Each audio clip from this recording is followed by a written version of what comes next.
današnji skupni novinarski konferenci, ki je novo s kolegom Frankom, Jurijem, sicer vode poslanske skupine. Jaz bi v uvodu povedal, da smo danes slišali strani prvaka opozicije, gospoda Janeza Janše, izjave, da naj bi bili sodni procesi proti njemu, mislim, da se je izrazil politično-tožilska farsa. V kontekstu za današnjo novinarsko konferenco, na kateri želim tudi kot predsednik preiskovalne komisije v aferi Patria, nekaj delo te komisije, ki jo vodi SDS-ova poslanca, gospod Eva Irgl, spregovoriti. In v kontekstu te izjave se vprašal, kakšna farsa je potem ta preiskovalna komisija, predvsem za načinom, kako jo ta poslanka namerava tudi prihodne voditi, odkar jo je prevzela. Jaz bi v uvodu povedal, da je dejstvo, da nerazčiščeni in nezakoniti orožarski posli bremenijo in škodujejo Republiki Sloveniji že od njene osamosvojitve naprej. In da je dejstvo tudi, da nezakonitih ravnanj ni izvajala sama Republika Slovenija, ampak da so izvajali posamezniki, nosilci javnih funkcij in so s tem, ko so upravljali in zlorabili te funkcije, posebno počeli nezakonite dejanja, za katera je potrebno, da vendarle pred pravosodnim sistemom tudi odgovarja. Vemo, da je bil danes prvi narok v korupcijsko-orožarski aferi Patria, v kateri je Janez Janša soobtožen koruptivnih dejanj. Vemo tudi, da tako v Sloveniji kot v svetu, da so do podobnih zaključkov kot naši preiskovalni organi pregona prišli tudi v Avstriji, ter da jih napovedujejo tudi na Finskem. Kar pa je novega, in to bom prosil, da v nadaljevanju tudi Franco spregovori in pove, pa so nedavno objavljene ostali del depeš Wikileaksa, v katerih pa lahko preberemo, da so o samem poteku priprav na posel s Patrio, kot tudi domnevno koruptivnih dejavnostih, bili veliko pred sedanjostjo, se pravi takrat, ko se je posel dogovarjal, seznanjeni zelo dobro tudi na veleposlaništvu ZDA v Ljubljani in posredno z depešami, ki so jih pošiljali v ilustraciji Washington, tudi vsi ameriški odgovorni za izdelanje zunanje politične situacije oziroma notranje politične situacije v Sloveniji. V tej depeši, ki smo pripravili tudi, v enem delu je povedal, da tudi se jaz osebno spremljal, je medijsko pozornost dosegla za enkrat tista ena od dveh depeš, ki se dotikajo afere Patrie, to je tista, ki kronološko opisuje potek samega priprave na posla in izvedbo posla, potem ko pa ta druga, v kateri bomo danes od Franka podrobno predstavil, pa govori tudi o temu, da so imeli Američani takrat zanesljivega informatorja, ki jim je navedel, da naj bi Janševa SDS prijela kot del odkupnine kar 2,8 milijona ameriških dolarjev. Sicer podrobno bi pa res prosil, jaz bom mesto razdelil, ta depeša je tudi v tem delu že imate. Izvoli, Franco. Hvala. Tadej, najprej, včeraj se je začelo sojenje Janezu Janši v Sloveniji in skoraj istočasno se je začelo sojenje Jacques Chiracu v Franciji. Jaz verjamem, da so francoski sodniki in tožilci bistveno manj obremenjeni in jih manj skrbi, kaj se bo dogajalo v prihodnosti, kot verjetno skrbi naše tožilce in naše sodnike. Najprej dovolite mi besedo o tej aroganci, ki si jo dovoli poslanec, pa bivši premier, pa predsednik največje opozicijske stranke do pravne države. Ta zadnja ugotovitev, češ da gre za tožilsko sodno farso je izraz ne samo arogance, ampak tudi določene živčnosti, ki verjetno izhaja iz dejstva, da se je v to farso narekovaju vpletel tudi gospod Assange, torej wikileaks, ki je očitno del te zarote in prispeva k razjasnevanju nekaterih vidikov, ob dejstvu, da tudi mi mislimo, da so to depeše vedno indikativne, so nek orientir, niso pa seveda ne morejo biti nikakršen dokaz. Ampak govorijo o tem, da je tudi mednarodna skupnost in to je eden najpomembnejših faktorjev mednarodne skupnosti Združene države Amerike zelo natančno sledila vse od leta 2006 naprej dogajanje v zvezi s Patrijo. Čemu? Zakaj so se tako odzivali, je jasno. Američani so skrajno pragmatični in so bili zainteresirani o zgodbi, kjer je bila tako ali drugače vpletena vsaj delno tudi njihova družba, gospodarska družba. Gre za General Dynamics, ki je imel sicer manjšinski delež v sistemski tehniki in torej so bili zainteresirani za transparentnost tega posla in iz vseh teh depeš, če jih natančno preberite, izhaja, da ni bilo velike prepričanosti in velikega upanja v samo o transparentnosti poslov s Patrijo. Takrat o tem zelo natančno poročal veleposlanik Robertson v teh depešah, ki obdelujejo kronološko dogajanje, ki jih dobro poznate, se dotakne tudi nekaterih imen, nekaterih konkretnih podatkov. Sem slišal, da že poznate tudi to depešo, ki govori o sumu, da bi dejansko takrat nakazali denar. Američani govorijo o tajnih virih, ki so zelo blizu samemu Rotisu, ki izhajajo pač iz podjetja, ki je sodelovala s Patrijo. Omenjajo v eni depeši tudi ocene brigadirja Jožefa Zunkoviča, ki je opredelil tisti posel kot političen posel, kjer dejansko ni šlo za to, da bi zagotovili tisto, kar je slovenska vojska potrebovala. Omenjajo se tudi drugi protagonisti, naprimer v depeši tudi Marjana Senico, ki je postal direktor za logistiko na obrambnem ministrstvu po tistem, ko so ga izgnali iz STO Ravne, bilo podjetje, zanimivo, zaradi pritiskov ameriške ambasade. To so podrobnosti, ki nam povedo marsikaj o stanju države, ko si neka ambasada pač dovoli svojimi pritiski tudi zamenjati kadre v nekem podjetju.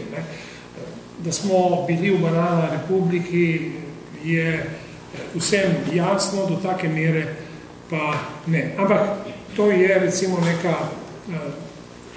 neka usporedna zgodba, ki vendarle pojasnjuje, kako so Američani skrbno sledili temu poslu in verjamemo, da bi bili ti viri, s katerimi so razpolagali ameriški diplomati ali sami ameriški diplomati, bi bili izjemno učinkoviti viri za to, da se razjasni zgodba o Patriji, ki se zdaj odvija na našem sodišču, oziroma se še ne odvija, ker je bila vložena zaradi neprisotnosti gospoda Wolfa.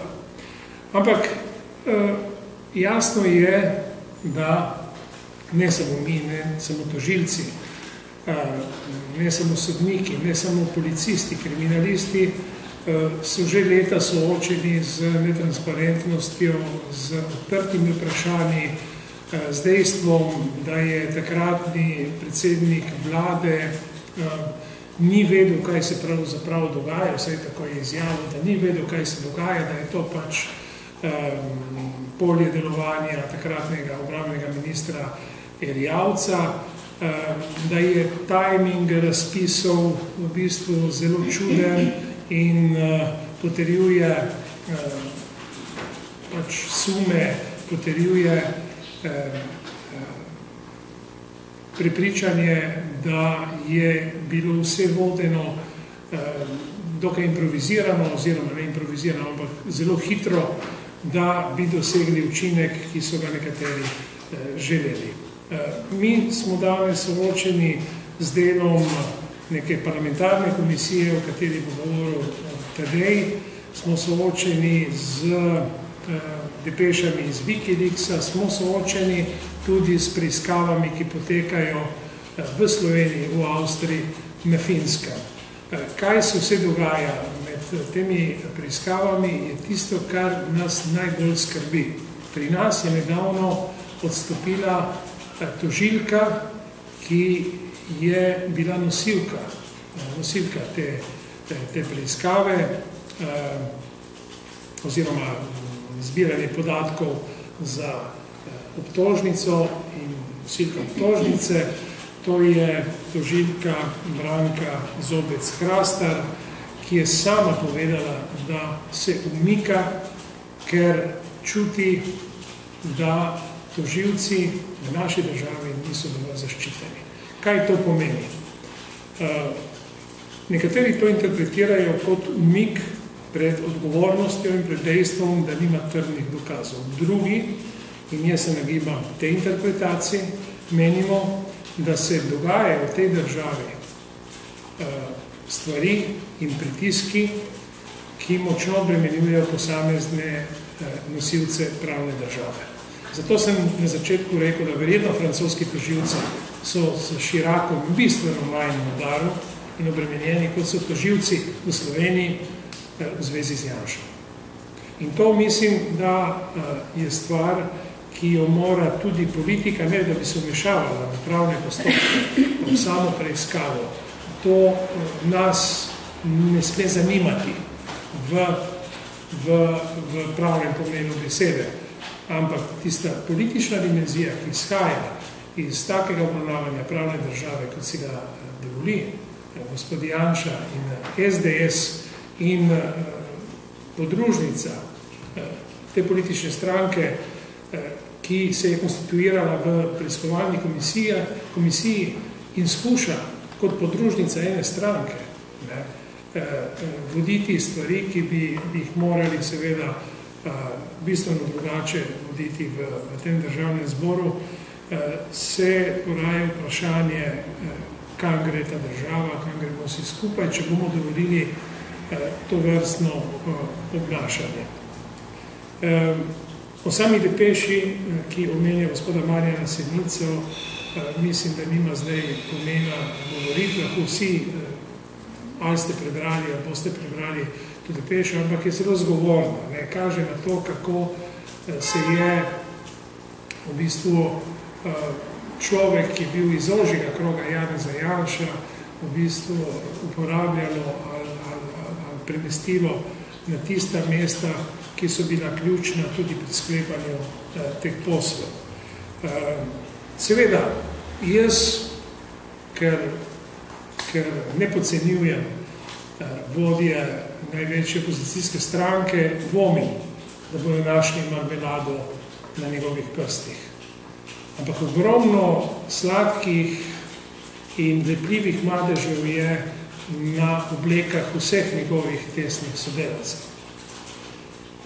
Sestaviti zdaj izvor te sladke materije bo zelo težko, kajti imamo pravka ne samo zelo spretnimi politiki in nosilci javnih funkcij, ampak imamo pravka z izjemno močnimi odvetniškimi aparati, ki ščitijo te kroge in bojo storili vsi, bojo iskali proceduralne zaplete, proceduralne luknje za to, da ne bi prišli do resnice o Patri. Ne o Patri, ne o trgovanju z orožjem in seveda niti o drugih vprašanjih in drugih problemih, ki so zasenčili ugled naše države v mednarodni skupnosti, kot je recimo afera s hrvaškimi depešami oziroma z depešami iz zagrebškega veleposlaništva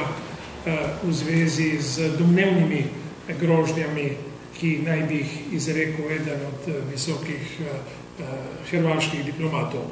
Veste, jaz sem bil diplomat, pa je jasno, da ti demanti, ki zdaj prihajajo, imajo omejeno vrednost. Ne bi mogli ravnati drugače. Sedanji veleposlanik in nekdanji pomočnik zunanjega ministra ne bi mogel ravnati drugače bivši slovenski veleposlanik v Zagrebu. Oni morajo demantirati, do konca morajo demantirati, ampak upam, da se bo razjasnilo tudi verodostojnost ali ne dokumentov, ki o tem govorijo. Jaz ne želim imeti mnenje o tem, ali je to verodostojno ali ne, ampak ne kupim seveda tako na prvo žogo pojasnjevanj nekaterih diplomatov. Dobro bo, če bomo prišli tudi do tej zgodbi do konca. Franco je v nadaljevanju upozoril, da to je vezano na delo naše preiskovalne komisije, da je že v osnovi vidno, da imajo namen predstavniki SDS-a sodelovanje tudi z nekaterimi poslanci opozicijskimi, ki so člani te komisije, peljati preiskovalno komisijo na ta način, da začenja v določenem času, v določenem trenutku, predne se je, oziroma ko so se začeli ti posli za Patrijo pripravljati, ampak za razliko od teh postopkov, ki tečejo na sodišču, ki tečejo od takrat dalje v prihodnost, oni želijo za to preiskovalno komisijo iz te točke se vračati v preteklost. Na ta način omogočajo neki sporedni, tokrat pa res politični proces, sporedni z procesom, ki poteka na sodišču, in že v osnovi ponovno poudarjam, smatramo v naši poslanski skupini, da je to vrstna zloraba inštituta preiskovalne komisije nedopustna. In kako se to dejansko sedaj v praksi kaže, da je to ne samo nedopustno, ampak lahko tudi že nevarno in v enem delu postavlja vprašaj ustavno delitev zakonodajne in sodne veje oblasti, ki se kaže v tem dokumentu, ki so ga precej potihoma pripravili in tudi znotraj Državnega zbora poslali vsem članom preiskovalne komisije 30.8.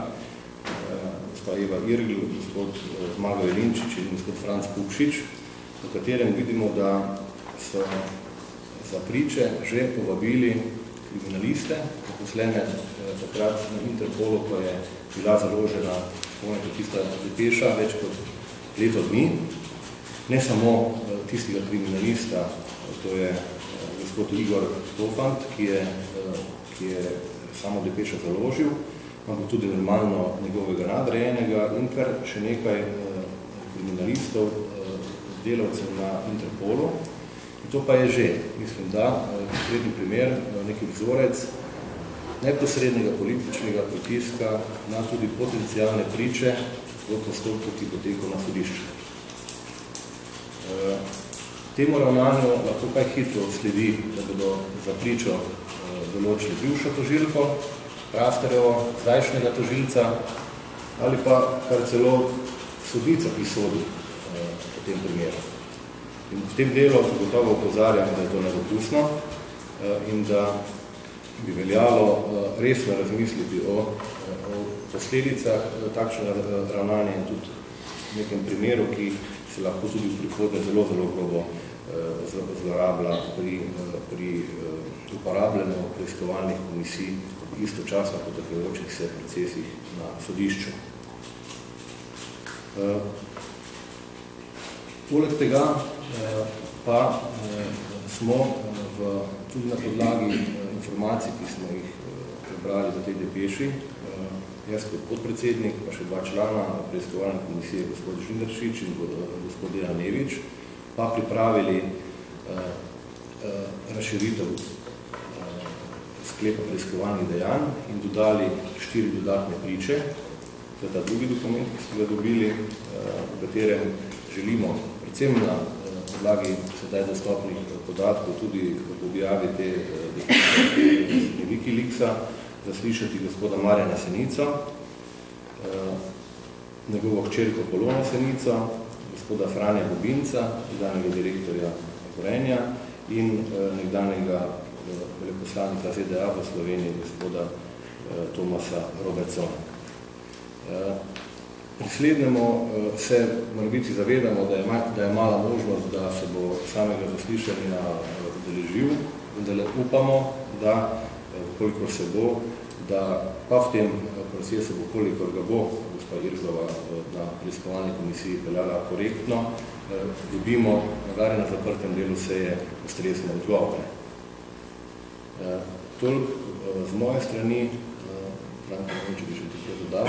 Jaz bi še enkrat poudaril to, kar si ravno kar povedal, da je nedopustno in mislim, da je to en hud presedan, da se hkrati odvija obravnava na sodišču in da so iste priče nekje priče tudi v preiskovalni komisiji.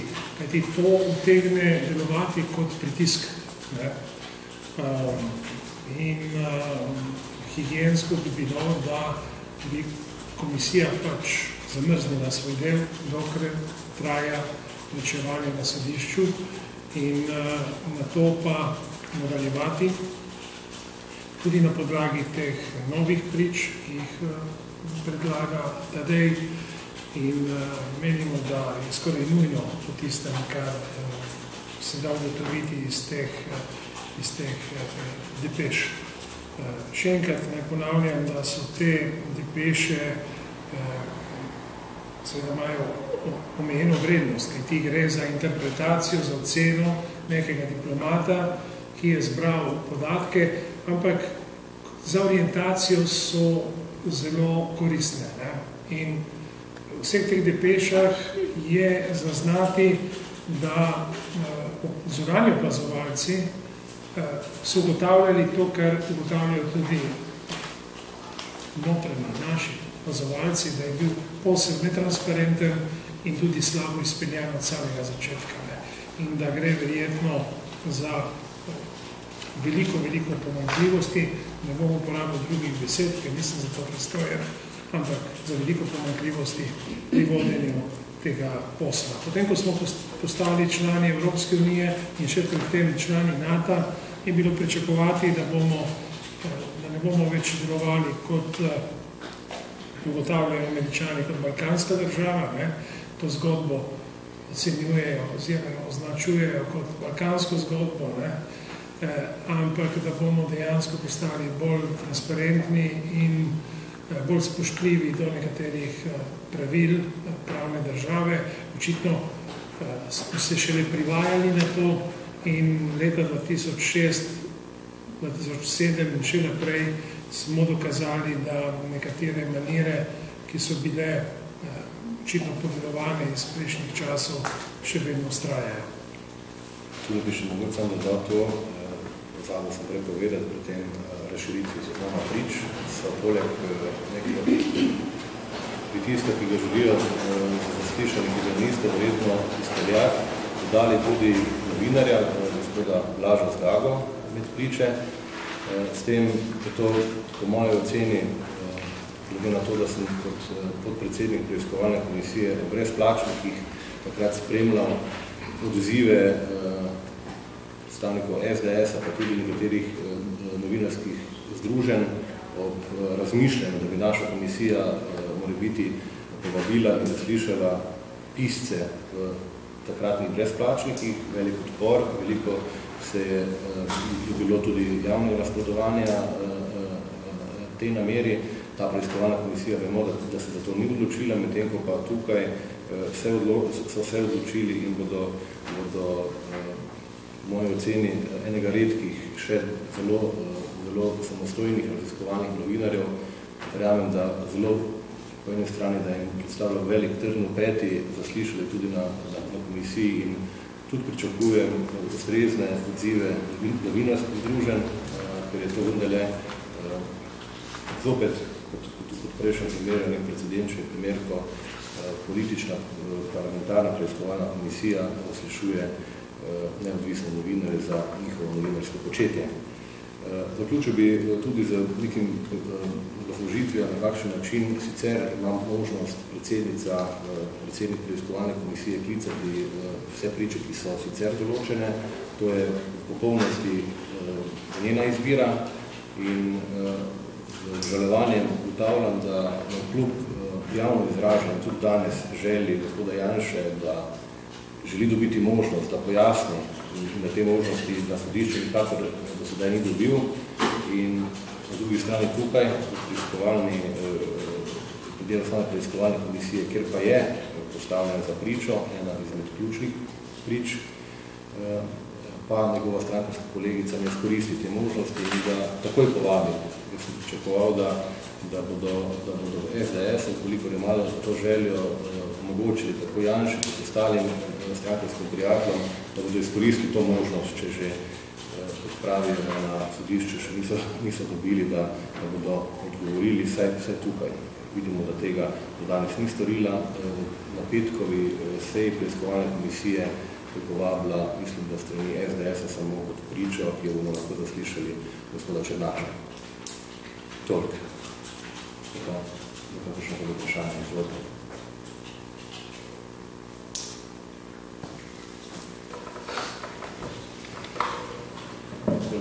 Ni vprašanj, ki sem vsem hvalil, lepa in lep dan še naprej. Hvala.